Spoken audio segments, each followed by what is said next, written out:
The James Show Podcast.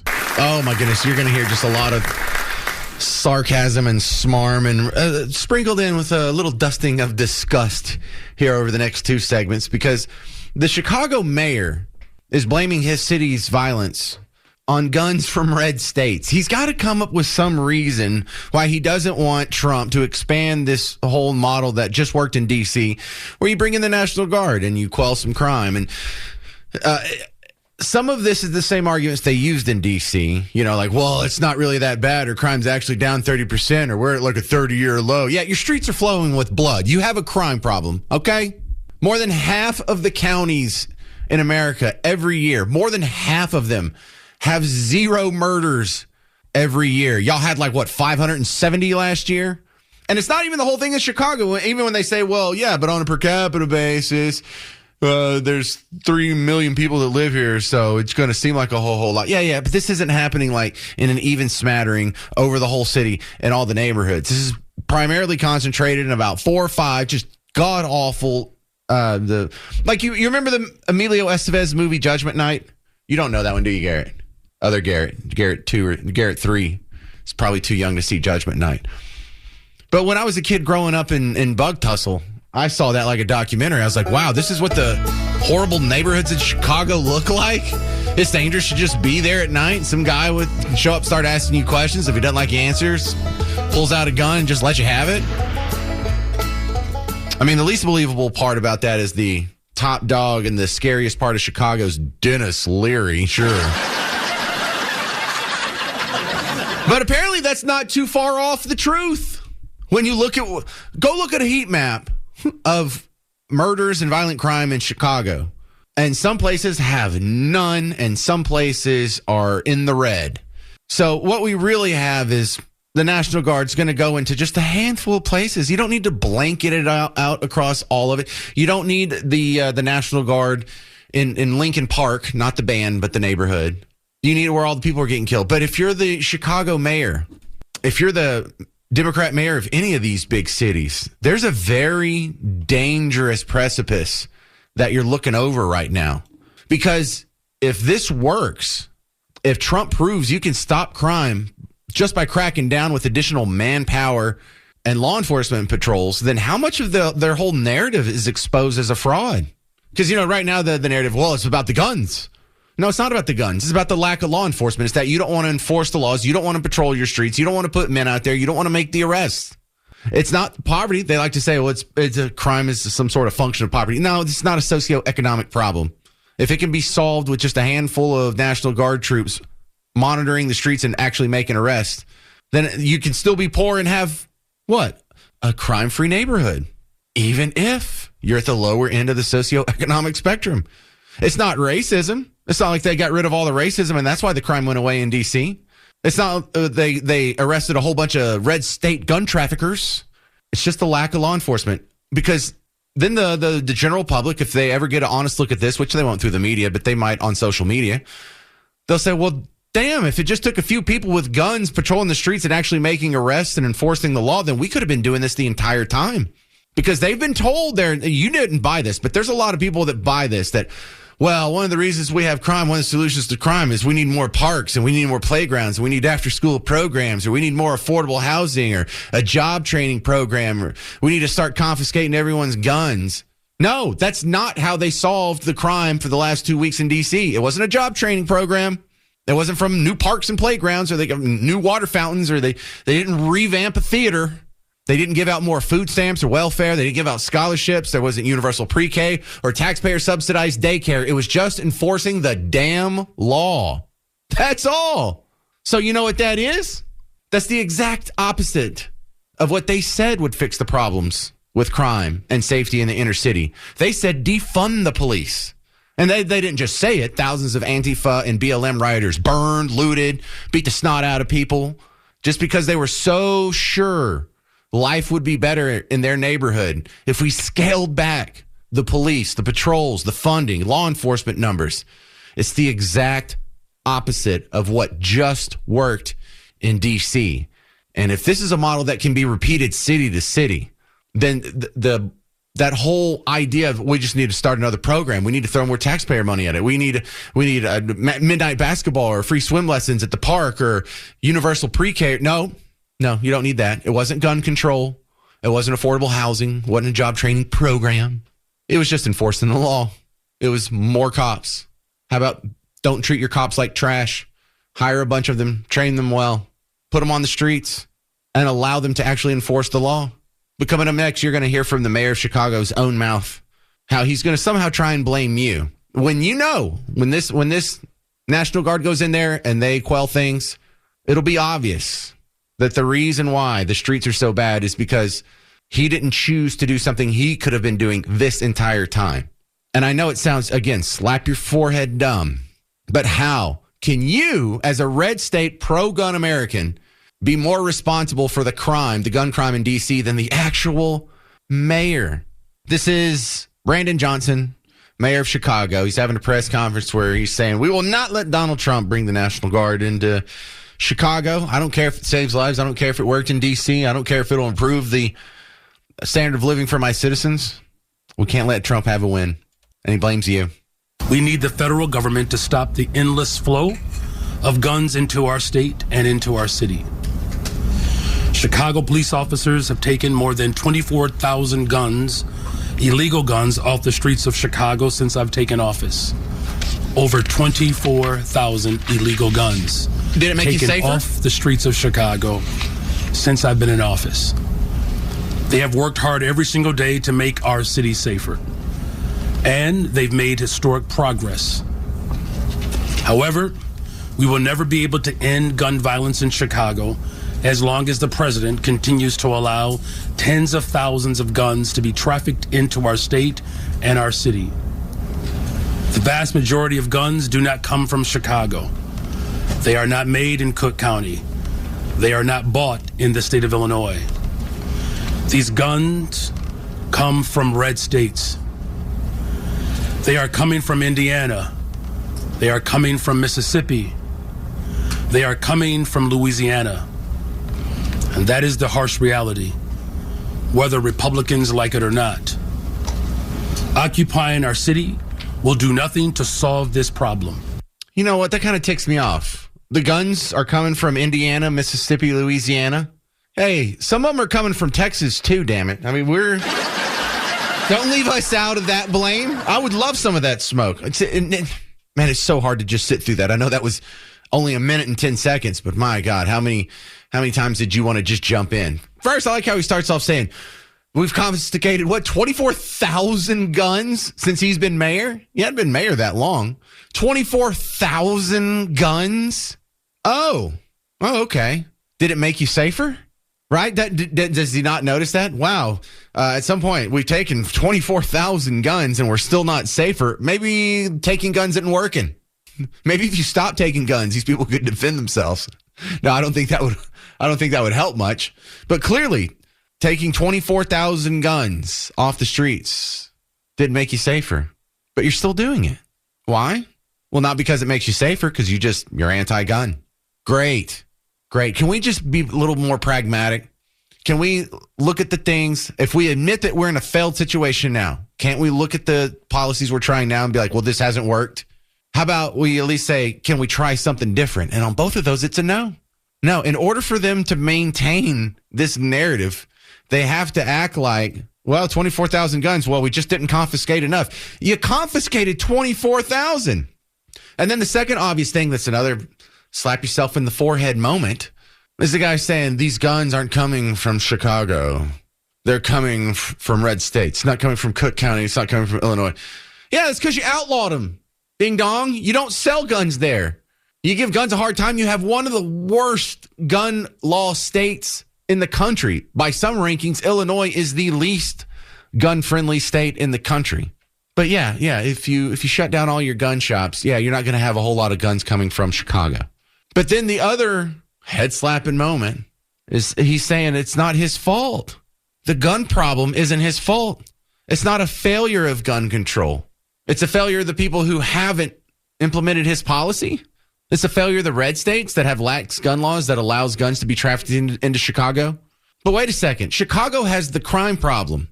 The red counties in America do not. It's a blue county, and not exclusively, but overwhelmingly blue county issue. 2% of our counties account for 51% of our murders, and they ain't 51% of the population. So don't give me that per capita crap. Per capita is on my side on this one. Yes, so our gun policy here that's failed, the reason it's failed is because these other places who have a lax gun policy but no gun crime or little gun crime, they need to implement our policies. What kind of sense does that make? Your policies are doing worse. All the people, like when I mentioned earlier, more than half of the counties every year in America, because I like to break this down on a county level. I really like to break it down on this as small of a level as possible, but county is one of the smallest measurements we have for unincorporated places. But you should copy what they do. More than half of the counties have 0 murders every year. What are they doing? Is it because they have strict gun control? Is it because they've stopped red state gun traffickers from bringing guns into their neighborhoods? Because the red state areas or the red county areas have a whole bunch of guns. They have to have them in order to traffic them to begin with. How come there's no violence there? Because it sounds like his theory is the prevalence of guns is the problem. We have a prevalence of guns out in rural America. We're not shooting each other up. It ain't the guns. It's not the inanimate objects. At the Charlottesville Unite the Right, whatever statue rally, where the girl got run over in a car by a white supremacist who was trying to escape and he was getting beaten up by the mob. And he was trying to get out of there, and he ran over a few people, and Heather Heyer died. Did they say, oh boy, we have a problem with cars? It's the cars, y'all. We've got to do something about cars. Or did they blame the person behind the wheel? Yeah, they blame the person behind the wheel. Look, it's a white supremacist. We have a problem with white supremacist violence in this country. In fact, that's our number one terror threat is domestic terrorism like this guy. You didn't blame the car, did you? So yeah, your fault. And there's just 8 logical fallacies in a minute and 10 seconds. But next clip from Brandon Johnson, Mayor of Chicago. No matter how much work we do or how hard we work, whether it's expanding our detectives bureau, investing in community violence intervention, and addressing the root causes of crime, none of it will ever be enough until the president decides to end the mass trafficking of guns in our city. For every gun that the Chicago Police Department fights to get off the streets, 2 or 3 more new guns come into our city. Chicago will continue to have a violence problem as long as red states continue to have a gun problem. Shootings will continue as long as this presidential administration continues to put politics over people. Bro, he talks about his own citizens in Chicago as if they're zoo animals. Dude, if I talk like that, I'd be kicked off the air, and rightfully so. So in red state America, where we're just swimming with guns, I mean, we all got, I don't know if all of us got guns, but hell, I got like 10 guns. So I don't go on shooting sprees when I'm surrounded with guns. You don't go on shooting sprees when you're surrounded with guns. Red counties and red areas and red state demographics don't go on shooting sprees, and we're swimming in guns. But somehow, if you just let these idiots in the town of Chicago under the mayor, Brandon Johnson, if they're allowed to be anywhere near a gun, well, of course crime's going to happen. You can't expect them to behave with a gun. These people are so bad, if you put a gun in their sight, they can't help but commit crime with it. What? That's your position? That's not my position. I'm not talking about them like zoo animals. Brandon Johnson is. Unbelievable stuff. I feel like that Casey Kasem viral video that came out like 10 years ago. Did you ever hear that one, the Casey Kasem outtake? Where he was just, it ends up with ponderous stuff. Man, that's how I feel right now. At the very end of this clip, you'll hear Casey Kasem say ponderous stuff. This is exactly how I feel. Ponderous stuff, man. Ponderous. Now, we're up to our long-distance dedication. And this one is about kids and pets and a situation that we can all understand, whether we have kids or pets or neither. It's from a man in Cincinnati, Ohio. And here's what he writes. Dear Casey, this may seem to be a strange dedication request, but I'm quite sincere, and it'll mean a lot if you play it. Recently, there was a death in our family. He was a little dog named Snuggles, but he was most certainly a part of... Let's start again. From coming out of the record. Play the record, okay? Please. See, when you come out of those up-tempo numbers, man, it's impossible to make those transitions, and then you got to go into somebody dying. You know, they do this to me all the time. I don't know what the hell they do it for, but if we can't come out of a slow record, I don't understand it. Is Don on the phone? Okay, I want a concerted effort to come out of a record that isn't a up-tempo record every time I do a death dedication. Now, make it, and I also want to know what happened to the pictures I was supposed to see this week. Yeah, the pictures. It's a last time I want somebody to use his brain to not come out of a record that is that's up tempo, and I got to talk about a dog dying. Boy, this is ponderous, man. Ponderous. That's me, man. Ponderous. How do they even say this? Ponderous stuff. So the Chicago mayor doesn't want Trump to come in with the National Guard into Chicago. I don't understand that other than politics. You don't want the laws to be enforced. You don't want lives to be saved. You know, I had a little question mark before he went into D.C. on whether or not he should go into Chicago, but now the only arguments you could really have that would resonate with me at all is, well, you know, constitutionally speaking, if the governor and the mayor don't want him there, should we really be sending the National Guard down their throats against their wishes? Okay, maybe that's the argument. That's not the argument he's making. He's worried about being proven wrong on so many of these other things because he's telling you right now it's a problem with the guns. But if we can go in there, or if the National Guard can go in there and they can shut down crime in Chicago like they did to D.C., then that'll prove him wrong. We weren't just one more gun law away from safety. It was just enforcing the existing laws. Wow, what a radical concept. He would look foolish if Trump was successful in this endeavor. So it's not just politics and anti-Trump, it's also politics and throwing the whole narrative into a bonfire. This is Evan in Rockwall. You're on WBAP. Hey, how's it going? Hey, so I agree that that's a complete fallacy, right? Because what are we supposed to do if guns are coming from Indiana, Louisiana, and they're definitely coming here from Texas? I totally agree with that. I hope so. So by that same logic, right? Should we start blaming alcoholism on St. Louis because that's where and Tennessee or Milwaukee? You know what? That is fantastic. Garrett 3, will you give Evan 7 points for that? Evan got a touchdown. He's on the scoreboard, okay? And if you don't know what that means, just write it down for Garrett 1 because he gets back on Monday. But no, that's a great point. If the gun crime in Chicago is a function of the guns that came from outside of Chicago, then yeah, what about the alcoholism? What about dude, that goes... Drunk driving? I mean, the drunk driving, so we blame the Detroit for their cars that they make?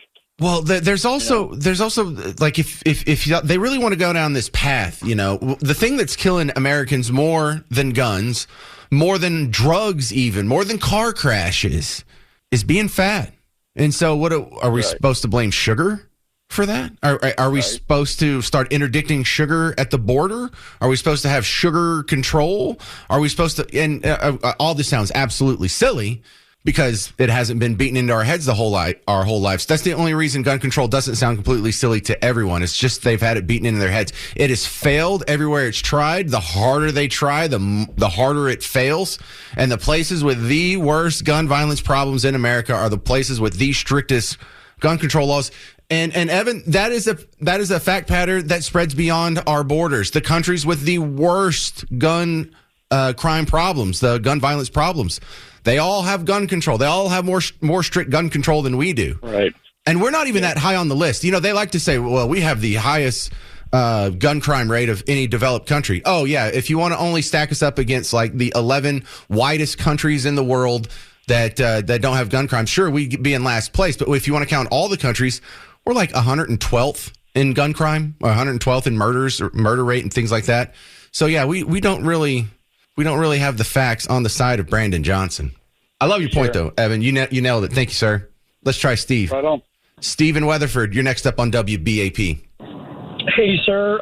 James, the mayor of Chicago should immediately, today or first thing in the morning, tell his security detail, get rid of all guns. We're only going to use three or be a hypocrite one. Man.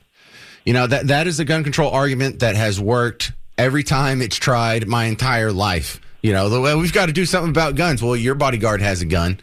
I remember it's like when the news came out that Rosie O'Donnell had a bodyguard with a gun on him. We were all like, oh, dang, it's over now. But it's not over. Like, I don't understand how everyone else doesn't see the hypocrisy that Stephen Weatherford just pointed out. We guard the White House with people with guns. We guard Congress with people with guns. We guard banks with people with guns. We guard everything that's important to us in our entire society with people with guns, except the most vulnerable, our children. Make that make sense, Steve. Well, I just sent a message to my former congressman, Louis Gohmert in East Texas. Any school in America that wants an armed National Guardsman or guards lady out front to guard their school until we can get this school shooting stuff under control, ask. And I bet Trump will make sure you get an armed guardsman to stand out in front of your school to let everybody know, don't come here screwing around. Yeah, I don't know if that's the solution, but that probably would help somewhat. Thank you very much. That's Steve in Weatherford. A couple of great comments here on the situation in Chicago. If you're just joining us, Donald Trump saying it's not if, it's when he's going to send the National Guard into Chicago and do what he did to D.C. Lock it down, no more murders, crime plummets, people are safe and happy. What could possibly go wrong? Well, Brandon Johnson, the mayor of Chicago, doesn't want that to happen. The governor, J.B. Pritzker, doesn't want that to happen. And what are they saying the problem is? Oh, they don't need more National Guard. No. It's a gun problem. And it's coming from the old red states. That's what it is. No, that's not it. Look, we're awash in guns in red state America. And that's not where the gun problem is it? That's not where the gun crime is. Now, is it? No, I don't think it's the guns. I think it's the people in the hands of the guns and the other people who refuse to enforce it when someone misuses the guns. David Ellis sent in a Facebook message. He said, look at Dallas versus Fort Worth, 30 miles apart, but one was just listed as the safest, the other not so much. Guns aren't the problem. Enforcement is. Yeah, so I would say halfway. Enforcement's a big part of that. Also, they just create more criminals in those societies. The people who misbehave with guns, that's where they're coming from. It's not like we were born in red state America, we learned to misuse guns and be disrespectful with guns, and then we all moved to the 2% of counties where 50% of murders happen, and then just went on shooting sprees. So yeah, you create criminals, and then you don't enforce the laws against criminals. There's your gun problem, sir. 800-288-9227. This is Ken in Arlington. You're on WBAP. Hey, I'm thinking the Gulf of America is connected to the Mississippi River, so they're just running the guns straight up from Venezuela into Chicago. So we need to blow up more boats? Is that what you're saying? Well, right. I mean, yeah. Just sit out there with the 12er on the beach, and an AR, and just start popping off boats. Right. Well, think about how anti-American this is. America is supposed to be the pro-gun country, and we are the pro-gun country. We're the ones who were built and we were birthed out of just everyday citizens grabbing a gun, a weapon of war, and going out in the streets and making it happen. And so we've always, we have the Second Amendment. We're the only country that does that. And it's turned us into the hyperpower of the world. We should be celebrating this. And the people that are having the problems in America right now with gun crimes are the people that are departing from that tradition. And it's not an accident. Right. And so, like I said, 12er and an AR or whatever your choice is, and just start taking them out. Popping the boats. All right, we got comedians around here. Well done. That's Ken in Arlington. So where's all this going? Tim Walz, the mayor of Minnesota, they just had the mass shooting in Minneapolis last week. His response, the exact opposite of the American tradition. He wants gun confiscation. That's his response.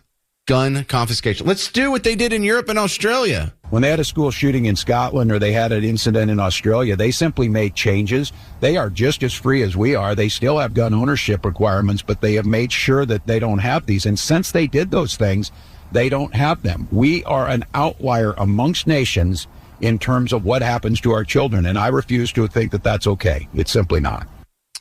Yeah, Sorry, hit the wrong button. Yeah, let's do what they do in these other countries where you get arrested for social media posts now. They're just as free as we are. No, they're not. You get arrested for offensive tweets, not actionable threats against the president or against your ex-wife or against someone. Just the ethereal concept of you coloring outside the lines of acceptable thought. can get you arrested. Yeah, they're just as free as we are. Are you kidding? I remember Australia set up literal concentration camps during COVID and herded in their unvaxxed population to get there. Yeah, you didn't get the shot? Why don't you come with me, sir? No, you can't take your big Crocodile Dundee knife. No, you can't take any Vegemite. Just come in, get in this concentration camp. Yeah, just as free as we are. And how's that working? How's that working in Scotland and England, where they did gun control, so now they don't have this problem anymore? Yeah. Where are we at now? The truth is that kitchen knives are perhaps 25% of the knives used in most of the terrible crimes. That's one of the stats in the films. And those kitchen knives are usually a domestic situation, okay? So kitchen knives, of course, it's very difficult. They're a domestic knife. I do think there is areas of innovation that we can do with kitchen knives. I hate to say it, not all kitchen knives need to have a point on them. That sounds like a crazy thing to say, but actually it would reduce.